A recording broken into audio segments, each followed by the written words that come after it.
So the final speaker. Sorry, I just stole your water. Today is Adeel, Razi. He also is a new sort of faculty in Monash. Yeah. Residing in this building and working on DCM and other stuff. Okay, please. Thank you. Okay, so hello everyone. So there's quite a bit of advantage to be the last speaker because I just made this presentation to you. And I have the time until 5:30, right? No. Yeah, so, okay, so I'll try to be brief. So this is some work we did with collaborative work with University Hospital Psychiatry in Zurich, with Catherine Proller and Franz Vollenweider, along with colleagues in UCL, Carl Friston, Peters University. So this is, so I'll talk about Thalamic filter model and the altered state of consciousness using a connectivity method that we developed a few years ago. So let me introduce a bit of a background about the psychedelic research, the brief history of the research on psychedelics. So psychedelic drugs has captured the imagination of humankind for centuries because they can produce these altered states of consciousness characterized by the distortion of perception, ecstasy, oneness with the universe, things like these. They are plant-derived material which have been in use by indigenous cultures for both medical and religious practices for thousands of years. However, the research in these psychedelics began around 1950s with the discovery of LSD, the synthesis of lysergic acid diethylamide, LSD for short, by Hoffman. And the discovery of the psychoactive effects of LSD also by Hoffman. So he's a very key figure in LSD, especially and other psychedelics. So the first study in humans was around 1950s,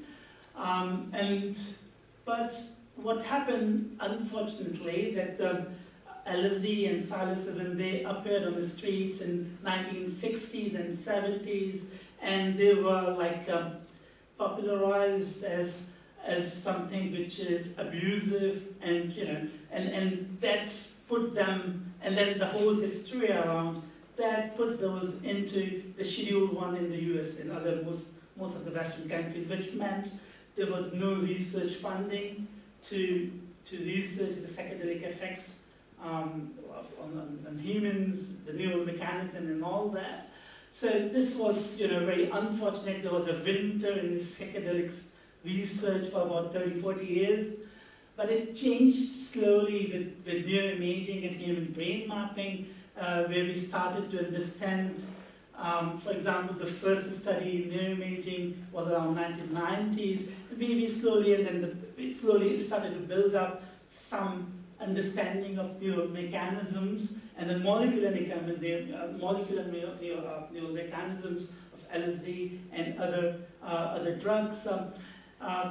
But there was still there's a sort of so these are kind of still, for example, this very nice study shows that, for example, these magic mushrooms or the psilocybin or LSD, they're much less harmful than something like we are going to, I'm not sure there are drinks later on, alcohol, heroin, So, and there was, so the key figure in the history, in recent history, has been Professor David Nutt. David Nutt, probably who is at Imperial College. He was advisor to the Ministry of Health of Imperial College, and he's a really activist in the positive use of the psychedelics. And while he was doing this, he was advising the government. He released a poster, a flyer, which kind of showed that the harmness of these drugs are even less than, statistically less than, providing a horse. And that thing was was taken very negatively by the whole press and all that, and then he was sacked from the government position and all that stuff. So he is still struggling, but he has slowly his group in Imperial, they have built up a lot of interest in this area. They recently, a couple of years ago, they talked about that with LSD, they have found out the Higgs bosons of the neural brain and all that. It was in media everywhere. So, but as you see, so there's empirical evidence that these are not as harmful as we think.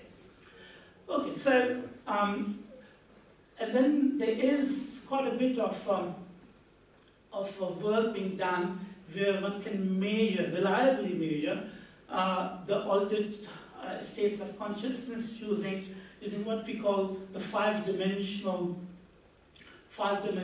altered states of consciousness questionnaire or rating scales, which includes, for example, ASC, altered states of consciousness, oceanic blissfulness rating, anxious, eager dissolution, visual reconstructualization, auditory alterations, vigilance, and so on.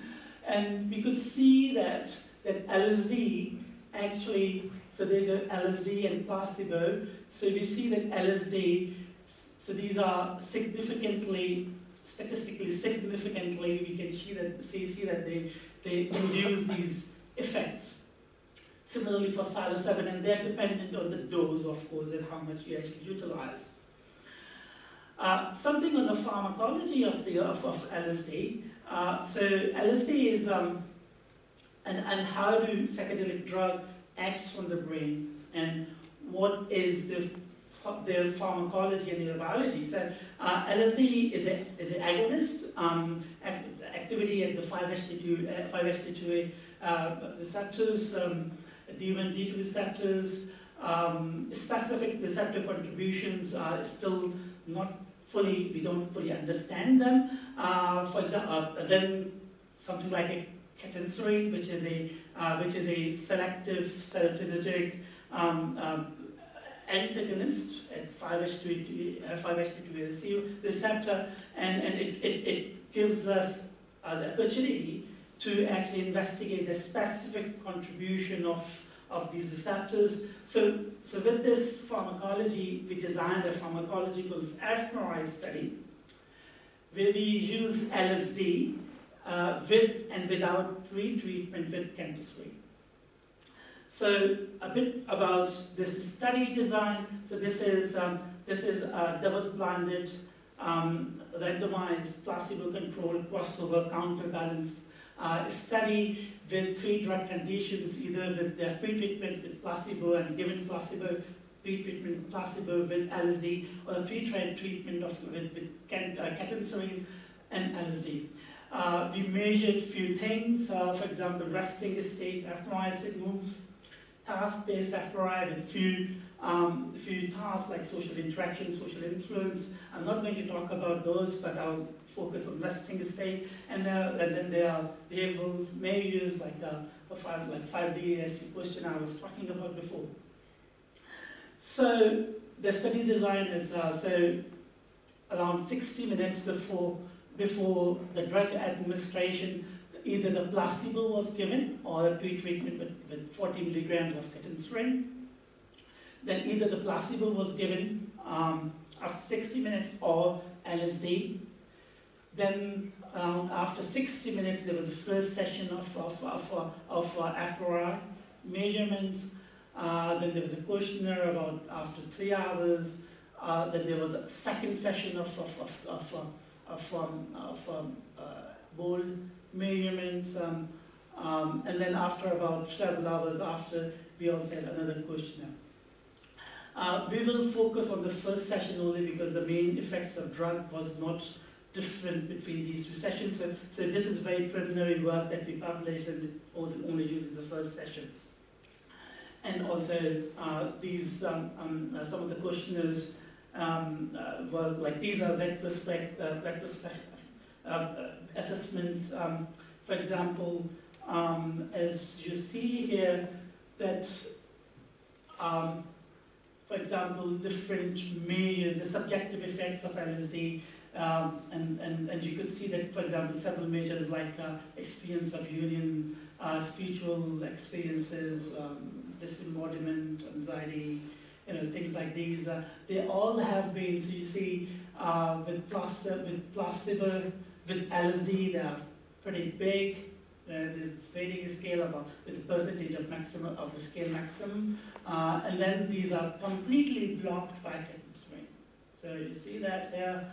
This is the mean across all the scales. So you see this again. This LSD is here, while placebo and ketosarin plus LSD, they are down here. So these, all the LSD induced effects, they have been normalized and blocked by chemistry. So, Adeel, so the left figure is a self-report, subjective experience. So they are the same thing, but here only is this that these are the mean across all of these, rather than anything else. So, I mean, do you know if you use a different kind of drug, then it will also change the shape of this thing? It relates to sort of Tim's kind of point, right? Like, if there's a way to multidimensionally change the experience. You mean the pattern change, on the left the side. pattern over time? Pattern on the left side. A pattern or with these different, yeah, possibly so. I mean, yeah, we used LSD, but similar things have been shown with psilocybin. The patterns are, I'm not really a scientific researcher, but I should say that, yeah. So what we set out in terms of imaging is to test this hypothesis, which is called Thalamic filter model. Anyone knows about that? Or? Okay, so this is a theoretical construct which we wanted to test. What does it say is this, that the thalamus in this cortico striato-pallidothalamo-cortical circuit function as a filter in gating the sensory and cognitive information to the cortex. So, for example, like under normal conditions, under physiological conditions, the inhibitory influence of dopaminergic and serotonergic systems on the striatum would be counterbalanced by the glutamatergic activations so with this relationship, what does it mean is this, that any change in these conditions, for example, the increase in the serotonergic activations by LSD, or decrease in the glutamatergic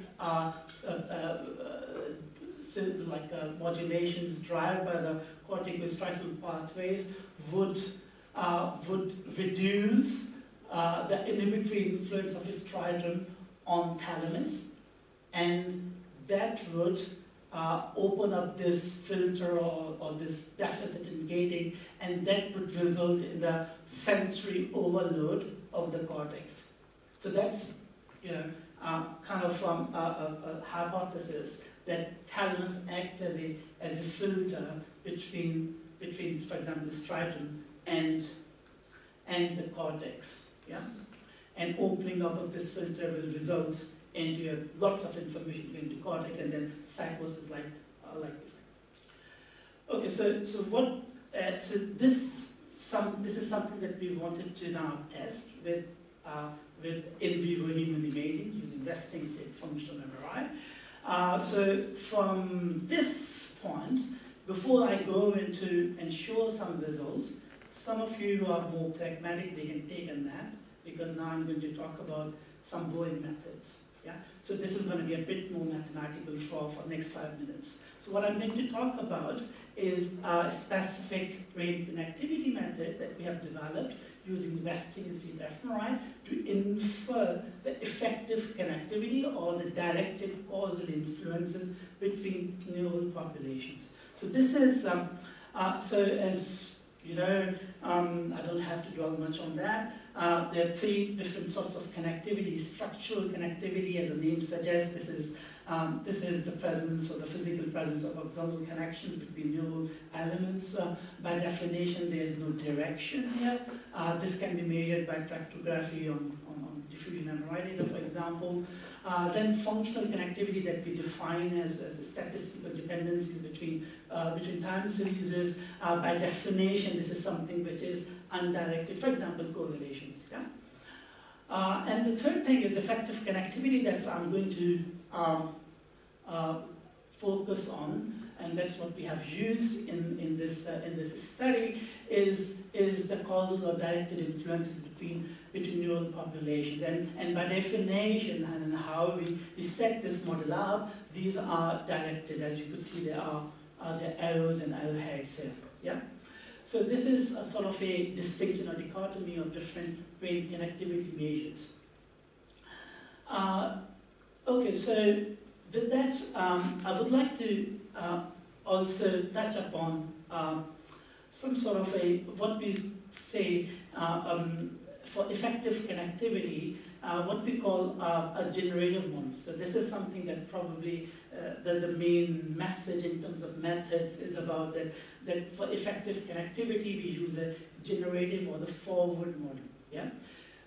The generative model, as I have shown here, is, for example, we have, as I was showing, that either we could, as I was saying before about the MRI acquisition, that it could be some experimental stimuli, for example, social influence task, or a stimuli, or auditory or visual stimuli, or it could be resting state fluctuations which enter the neural system or the brain, where we have shown this brain as a dynamical system here, a very general form as a first order differential equation here, where x are the states of the brain, x dot over x means the first order differential, the continuous domain as a function of the current state, the inputs, the use, the stimuli, or the endogenous fluctuations for resting state, and the connectivity parameters theta that we define as the effective connectivity. And then this goes to the observation model, or the hemodynamic model, or the forward model, and then from this we measure these MRI time series, and from these we can calculate correlations, for example, or what I've shown here is a covariance matrix here, and this is, you know, we say this is, as we call it, is a functional connectivity. So in this scheme of things, the effective connectivity is something which we call as a causes. So these are the causes which are generating the consequences or the observations. That is the functional connectivity. The effective connectivity as causes, functional connectivity as consequences. Yes. When you say causes, you mean like a Granger causality? Yes. So Granger causality is another very popular way of characterizing directional interactions in a certain system. It comes from econometrics, used primarily initially in economics, and has found quite a lot of application in neuroscience literature as well. But that's so for example, those systems, they are based on what we call temporal precedence. So there's that the causality in these is based on what we call temporal precedence. You know that while here the causality is different from the causality, for example, by Pearl, which is it is not a statistical causality that we are talking about. That's been you know, in the literature, in statistical literature, but we are talking about more in control theoretic manner, where the causality is in the parameters of the model. Yeah? So it's related to ganja causality. Under certain conditions, it's possible to show that they converge as well, but they are, from our point of view, they are pretty different conceptually very different. And so when, so here what I'm trying to do is a slide where I'm just trying to motivate the use of effective connectivity, or the sort of a modeling framework that we are presenting as something, connectivity as in a context of connectivity reconstruction problem. So what it is these are just some simulations that we have done. So only 3 neural elements here which are connected, and then there's a generative model. From this we can simulate the time series, and from those time series we can calculate this functional connectivity. Yeah? As you see that if we, and here these arrows and are there, and then there are signs here, positive or negative, or positive or negative, which means excitatory or inhibitory influences. So you see that even if we change some of these things here, some of these parameters here, we still see very similar correlations. Or if we change some of these, we see a very different correlation patterns. Or, for example, here this node is mediating in a way that the whole correlations are killed in this 3-node network. So what I'm trying to just say is this, that there is a degenerate or many-to-one mapping between the causes and the consequences. And this is, mathematically, we call it an ill-posed problem. So doing this mapping and solving this problem is mathematically ill-posed, and something that we, is nothing new. We encounter this problem everywhere in everyday life, and where we have some observations, but we don't know how they are caused, and these mappings are not usually one-to-one. They are many-to-one mapping. Okay, so we showed dynamic causal modeling as or DCM as a solution, as a Bayesian solution to this connectivity reconstruction problem by regularizing the whole the whole problem. And so for this, I'm again showing this generative model because that's very useful, because it lets us simulate some data. So here we have okay. So here we have. So what I'm trying to show here is this, that this is, and look at this, important here to look at these arrow directions. So for this forward model, here we are going from inputs to the outputs, yeah? But in real world, what we have usually is that we have these MRI time series, yeah? So these are the observations we usually have, and what we want to do is to actually invert this and go in the reverse direction, and from these observations try to infer what could be the possible causes for the observations or the functional connectivity. But I said, and for this, because we have this whole framework, we can set this up. And this requires what we call Bayesian inversion, or the more Bayesian model inversion. This requires us to optimize certain quantities. For example, the log model evidence, and usually it's intractable because of high-dimensional integrations that we have to solve. So usually we use a lower bound on this called free energy. This is something that we optimize. So this is our cost function. While we optimize this, we are tweaking around our parameters of the model, of the model, which are the effective connectivity, the probability of effective connectivity given your data and certain volume. However, as I said, because this mapping from here, from observations to the causes, is not one-to-one, it's one-to-many. Yeah? So we don't know what could be what could be the most probable cause. But the good thing is this, that for every possible cause, we have sort of a rank or a score which is associated with every cause. This is what we call a free energy, and we can use this as a model evidence. And for example, if we were lucky, there would be one single cause which has the highest evidence, for example here, and we can use a Bayesian model comparison to find the winning model or the best best possible cost for the observation. Or most probably what we will have is this, that there's no single winner, but rather we have to do our Bayesian model averaging across many models. So this is a sort of a framework which is a sort of a hypothesis driven, where you can actually have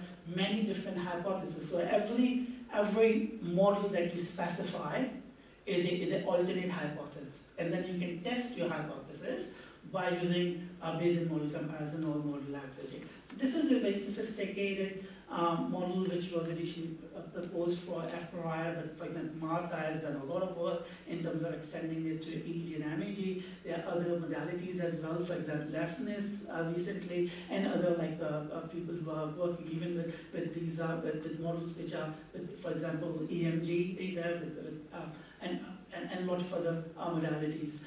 So this is a sort of a framework that I just wanted to introduce, because this is something that we have used to infer. So that was a kind of a so now it's the time to wake up, and the detour is gone. So we are going back to what we were doing before, was a pharmacological study to look at the neural mechanism and test the Thalamic filter model hypothesis. So what we are going to do is look at some of, so we use this model to infer that directed connectivity in a model that we developed using, which was informed by the Thalamic filter model.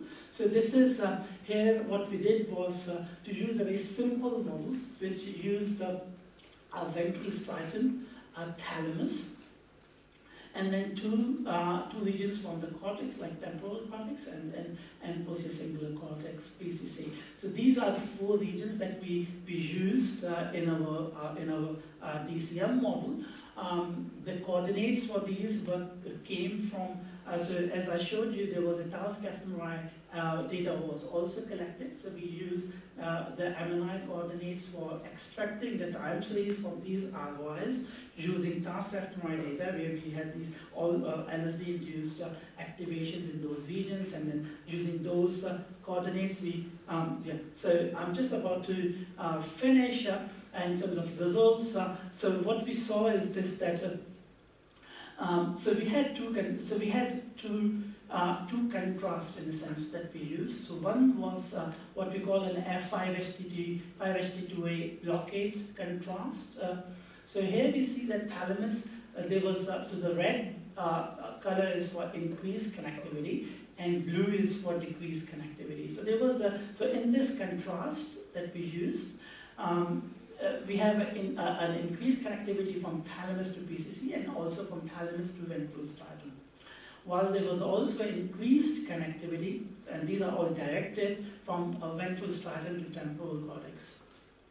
And these probably were derived by the LSD induced modulations in 5HT2, which are actually blocked here.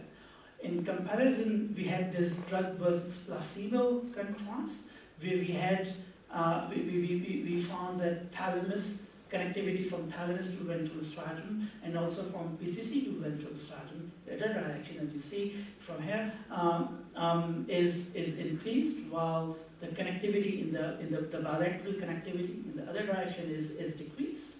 And similarly, there are some also decrease in connectivity from ventral striatum to temporal cortex.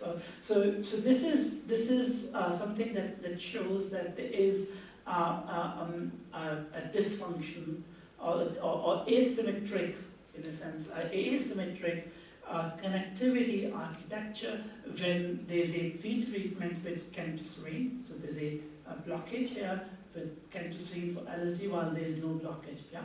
So together, we provide for the first time an evidence for using human imaging that LSD alters directed connectivity within the CSTC loop in humans, and suggested the disintegration of information processing within these loops, which underlie the psychedelic states that we observe.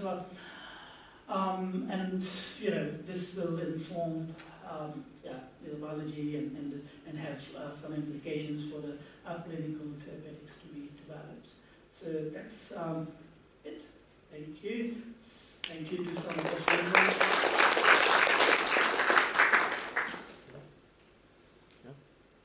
Well, thanks. It's very interesting. I like this model of the thalamus getting open in the psychedelic states, but I'm wondering that here you're showing which gate opens, but what node is going through the gate. And if it was just a gate opening under LSD, we should have more simply a more vivid experience of the reality, not being hallucinating it. Well, in the hallucination, you see stuff that is not in the environment. Yeah. So it's yeah. It seems like a counterintuitive that if under psychedelics, what people usually report is that they see everything more clear, rather than what we are saying here is that essentially overload. So it seems to be counterintuitive. That's what you are saying. No, I'm more wondering if there is maybe not some part missing, which would be what signal would create the hallucination. So what you show is what connectivity pattern sets the ground for the hallucination, but not what the origin of the hallucination. And that, I think, is very close to the dream research and dream dilemma, where we kind of know why we are dreaming in certain states, but we don't know where the dream comes from. So what do you do? So there have been hypotheses about where the dream comes from, and one of these hypotheses will be the so-called PGO wave, so this activation from the brainstem that will just activate randomly the brain, and the brain will start hallucinating. And there are a few reports linking LSD also to these PGO waves. And suppression of these PGO waves is also associated sometimes with the suppression of hallucination. So it will be interesting to see if actually the two models cannot be brought together. Well, with connectivity, you will have the capacity of being hallucinating, and with the subcortical activation, you will have what trigger the contents of the hallucination. Yeah, I think it's pretty fascinating what you're saying. I think what I see as more pragmatic because in dream and in doing sleep, it's difficult to get some of these signals that we are measuring, because it's usually EEG, for example, that you can see if you're actually sleeping or not. So, but I think and I fully agree with you that what we are showing here is just a very basic sort of a proof of concept, which was a theoretical construct that there's a thalamus and the thalamus for a filter model. But what the cause is for the hallucinations, we are not really anywhere close to that. So, so I agree. And what we are showing is just a beginning, where we are trying to see if the methods that we are using, for example, from our point of view, are sensitive enough to actually pick up some of the things that has been proposed in theory. Yeah. So first of all, in a sense, I would say it's nothing more than a proof of concept, yeah, rather than setting it up as a framework in this, and then we can follow up with lots of things like I think sitting on the same floor. That helps to actually link up with, for example, what you're doing in sleep and dreams. So, I mean, that would be fantastic, and yeah. So, I'm not sure I understood correctly, but it sounded like you picked the nodes from a fMRI task-based experiment, and then you use those nodes to model the resting state. Yes. Yeah. Right? Okay, so how do you know that those nodes were actually functioning during the resting state? Yeah. I think that's a very good question. So I think the main problem with resting state analysis is this, that because there's no activation in a sense. Yeah. So if you look at the signal at those times, they are just random fluctuations, right? So how do we actually choose an ROI? And that's so there are a few ways that we have tried. For example, one thing is this, that we say, okay, we look at the literature, all the meta-analysis. For example, I want ventral striatum. Yeah? So I will just go into meta-analysis, get those coordinates, and extract that signal and hope that that would be there. Another is use something like a data-driven approach, like ICA. So that's we have used quite a lot. So is we use ICA to extract signals from some functional regions that you are interested in. That's the second way of doing it. The third way is to use another modality. Yeah. In the same cohort, in the same patients. Yeah. And see, and because with resting the state, you will get proper activations. So now you know that these are the regions, these are where something happens in those subjects, and probably that's so. But I could see that why it makes a bit less sense that why we so there's no really there are three ways that we have been using, and all three have been in different areas. We get different sort of very well, in a sense, well-meaning, comments that is this the best way of doing it? Right, but, because you might have chosen a completely different task, because those nodes are related to a specific task, right? Yeah. If that same task was doing a different task, different nodes emerge, right? But what about using something like the default mode network, which so I mean PCC, for example, that's one of the main node at the default mode. I mean, if you look at more of other papers that we have written, and we always use default mode as resting state means mostly to be called default mode for some reason. So we have used default mode, and if you look at the coordinates that we have used, they're very close to what we have used in previous. So I mean, we could use default mode network here, definitely, but here we also wanted to use the nodes which are also not part of default mode network, for example, subcortical regions like the striatum and the thalamus, for example. So yeah, I mean, it's I know it's a bit tricky to actually, because DCM is, as you probably know more better than me, is as good as what goes in. So if carbon in, garbage out. So it's very important that we actually extract the best possible signal which we enter in DCM, and hope that we will get the proper estimations and all that. But that's one of the things that we have been thinking about and struggling in a sense. Okay. Is there any question or comments? Fine. Okay, then thank you.